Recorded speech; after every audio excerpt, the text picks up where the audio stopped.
Lori Vallow Daybell is a former beauty contestant. She's lost her mind. She thinks she's a resurrected being and a god. Anybody you spoke to who knew Lori back then said that she was like the mother of the year. So what makes her a danger to herself and to others? Threatened me, murder me, kill me. We're gathering together as saints, as brothers and sisters, and preparing for the second coming of Christ. She threatened to murder you? Yes. 6 months later, Vallow was shot and killed. Police say they found a man with gunshot wound who was later pronounced dead. The first death that kicked off this multi-state mystery. Inside is Lori Vallow's husband, dead on the living room floor. What happened today? How did it get to this? She said, "You're not Charles. I don't know who you are, what you did with Charles, but I can murder you now with my powers." So how does she pose a threat to your children? Lori, where are your kids? No comment? They've been missing for 4 months. You have nothing to say? Now, Lori Daybell appears to be somebody else. She has 2 missing children, JJ Vallow, Tylee Ryan. I don't know what she's going to do with them. I don't know if she's going to flee with them. She's going to hurt them. All right. Is it this house or the one with the flashing light? Right there. Cars are all gone. I don't know where my kids are. Well, get in. Oh my God.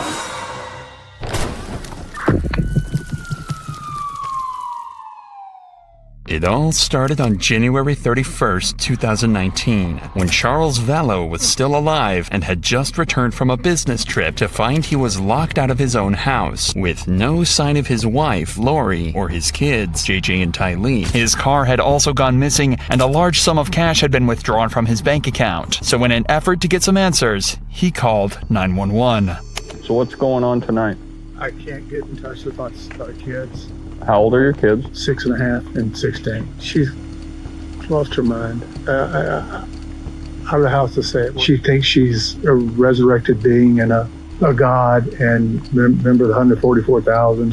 Jesus is coming next year. So what makes her a danger to herself and to others? Threatened me, murder me, kill me. She threatened to murder you? Yes. She said, "You're not Charles. I don't know who you are, what you did with Charles, but I can murder you now with my powers." Is this just all recent, or has it been going on? Been going on for about 4 or 5 years. It's gotten really, really bad lately. She goes to the temple every day and speaks with Moroni and Jesus Christ. Last couple of days, she says, "I'm not Charles. You're not Charles. You're Nick Schneider." According to Lori, Nick Schneider is an evil spirit who has possessed Charles' body, and he believed these threats against his life were very real. In the last few years, she had become obsessed with the teachings of a man named Chad Daybell, a man well known for writing dogmatically and teaching his thoughts about the end of days, the second coming of Christ, and other more unique concepts like evil spirits and zombies. Both Chad and Lori were also members of Preparing a People, a cult who were preparing for the second coming of Jesus Christ and the end of the world as we know it. Lori also believed she was a member of the 144,000, a group of high priests who will administer the everlasting gospel to the world in its last days. She also believed that every human was on a scale between light and dark, and the darker one's spirit was, the more dangerous they were to her and her beliefs. Lori had actually become so involved in this new religious belief that Charles had become concerned not only for himself, but his 2 children as well. She said to me, "Charles' stuff is gone. You're not Charles, your stuff is gone." I don't know what that means. And how long have you been trying to get in touch with the kids? Since yesterday. So how does she pose a threat to your children? I don't know what she's going to do with them. I don't know if she's going to flee with them. She's going to hurt them. And today she said, "Come take the kids. I don't care what happens to them. I just want to see my boys okay," and she's got a pickup order. A pickup order can be obtained after one parent fails to deliver a child to another parent. As Charles has not heard from his kids in days, he felt he had no choice but to take action. The cops then helped Charles get back in the house, but it was too late, as Lori and the kids were gone. The very next morning, Charles called 911 again, this time directing them to a hotel in Gilbert, Arizona, where he believed Lori was hiding out with JJ and Tylee. This time, though, Charles had managed to obtain an emergency mental health petition, a note that would require Lori to check into a mental health institution and undergo assessment. What's going on? Why is she here and you're not here, or are you staying here with her? Long story.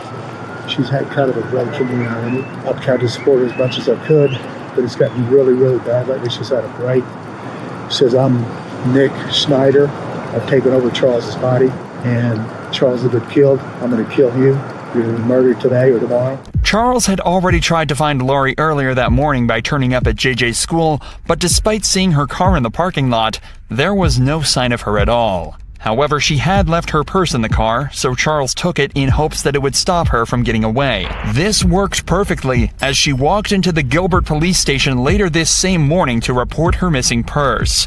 But her version of events was much different. So this morning when I took my son to school, like he was waiting somewhere and stole my purse out of the car, my whole purse. So my phone, my wallet, my money, my everything was in there. What is it like that motivates him doing this kind of stuff? Does he say why? I caught him cheating and I had evidence and I told him about it, and he travels a lot for business, so I told him about it and told him not to come home and that his stuff would be gone and that his car would be gone and all this thing. So he's a little mad. She claimed that she'd caught Charles having an affair and told him not to come home, locking him out of the house and taking his car. The first of many carefully fabricated lies that would not only ruin Charles's life, but end it. Police informed Charles that he can't steal Lori's property no matter what the motive. A deal was then formed between them saying that if Charles returned her purse, then the police would immediately follow up with the mental health petition. But eventually it went through and Lori underwent her assessment. However, in 2 hours, Lori was released with the doctors finding no issues at all. This decision sentenced Charles to death